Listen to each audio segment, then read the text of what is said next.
Hello and welcome to Tonalist Painting with M. Francis McCarthy. This is your painter in residence, M. Francis McCarthy, and the painting we are doing today is called Afternoon Light. It's a 5x7 study, and I did it back in February of 2015,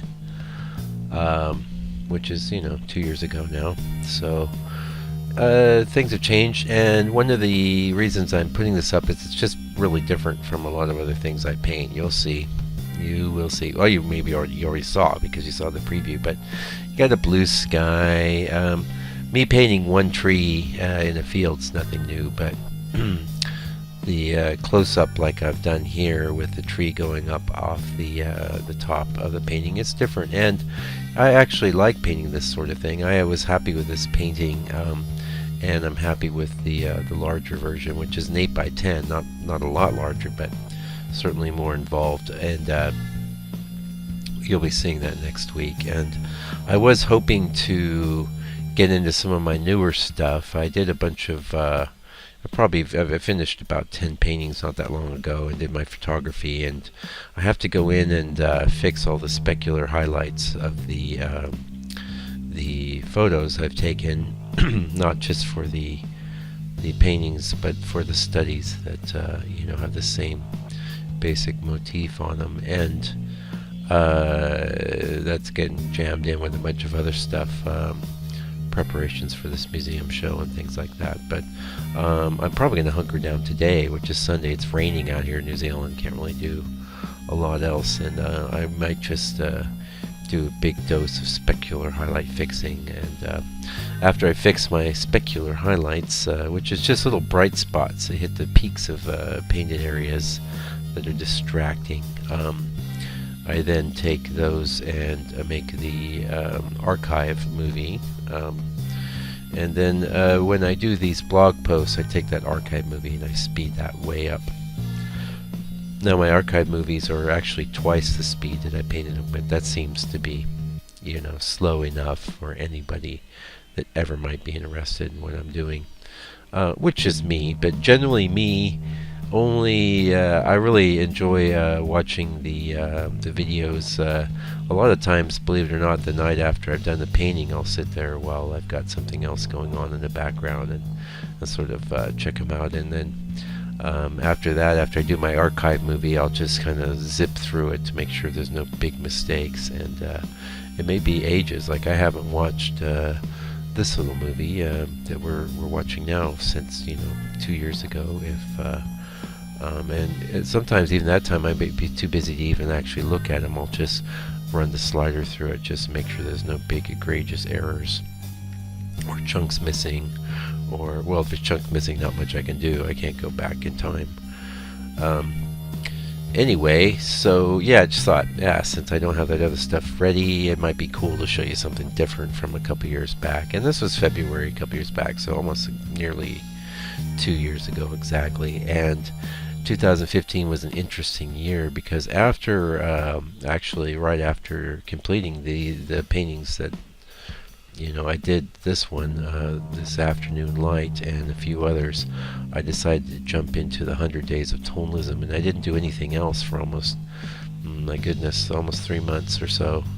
Really took up a huge chunk of my year because of the way I decided to take it on. And at the time I was a little chagrined about that, but it really did help advance my painting to another level, and some ways subtly, in other ways not so. It was important, and if you're a painter and you listen to this, I could highly recommend doing studies after the masters, even if you just sand them down and paint over them again later or whatever. It's just a really, really valuable way to learn, and especially, I have to say, you certainly don't want to just do copies after one guy. Then there's no shortage of artists that do that sort of thing and actually do it professionally, And I'm talking to you, Richard Schmidt imitators out there. Anyway, hopefully I haven't offended you, like you're actually listening. So how's it going in the studio? We talked a little bit about that yesterday. Finished up last week about 7 paintings ranging in size from 8 by 8 to an 11 by 11, and I've went really fast this whole period. I am pleased with that, since I've got a whole bunch of other boards prepared, and I'm just jumping in. One thing I'm doing some things differently is, like, a lot of times I would get all my panels lined up, do all the drawings, let them dry, and then go in and do all the color. But one thing I've been doing last week is just doing my drawing, and a lot of times I'll just pause the camera, go get some lunch or whatever. I come back and jump right into the color. So that, I think, is speeding things up. And also, as I mentioned in the past, because I'm working on this dark underpainting, I'm being forced to slow down a little, I think, and work. The nice thing about the burnt sienna as a underpainting color is that it's a medium tone, and lots of it can peek through. You never even notice it unless you get close. So the good thing about that is that you can move pretty quickly, and you don't have to always worry about overlapping your edges. Whereas with this burn number I've been playing with, that's not the case at all, and I am forced to slow down and address things. But I have relied on that burnt sienna in a lot of different ways. But because one thing it does is it sort of installs harmony right from the gate. You've got this red tone tying everything together, whereas with the burnt umber, the much darker chocolate color, a lot of my harmony is coming about because of my intention to create harmony and the experience I've had with color mixing and getting colors to work together.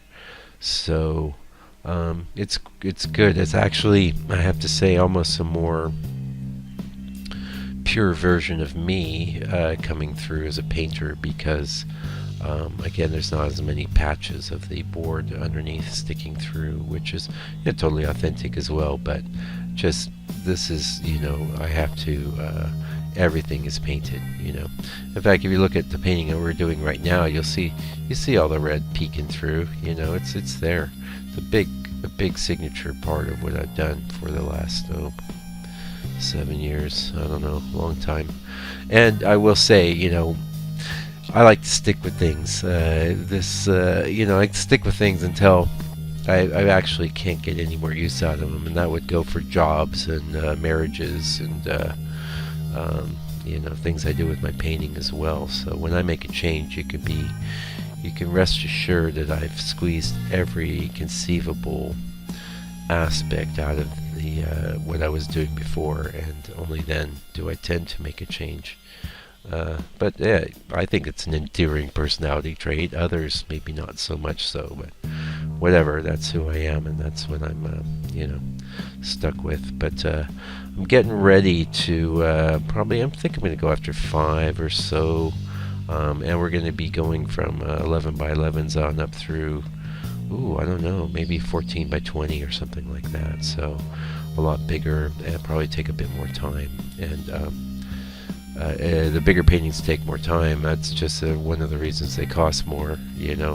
They're just a little more work. And when I have a lot of times, since I have studies like we're looking at now, the easiest and most obvious thing in the world to do is compare it with the larger piece. But sometimes, even though it's the same motif, you can't compare, because I can't, because of the small size and that I'm working and the size of the brush I'm using, I can only do so much. And a lot of times a flick of the wrist here or there, you've got a bush, you've got a clump of leaves, that's a lot more challenging when you work large. It's just a fact. And some artists have dealt with this brilliantly, and others like myself have struggled more. But hey, struggling is good.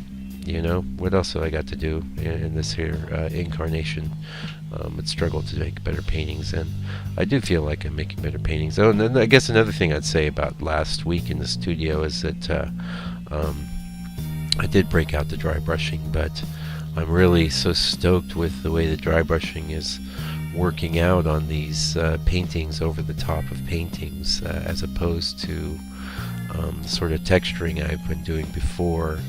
That has got me scheming of ways to sort of install a more painting-like texture out of the gate, and I don't know. I'm playing with the idea of like creating a board that's got a bunch of plaster Paris on it, and then pressing my panel into that with covered with gesso or something. Also, it just occurred to me today that it really doesn't matter with this burnt umber if I'm seeing it that wood tone anymore, because it's so dark. It's just it's opaque, you know. I mean, yeah, you can thin it down with medium and get some transparent effects out of it, but it's dark, you know. It's covering a lot.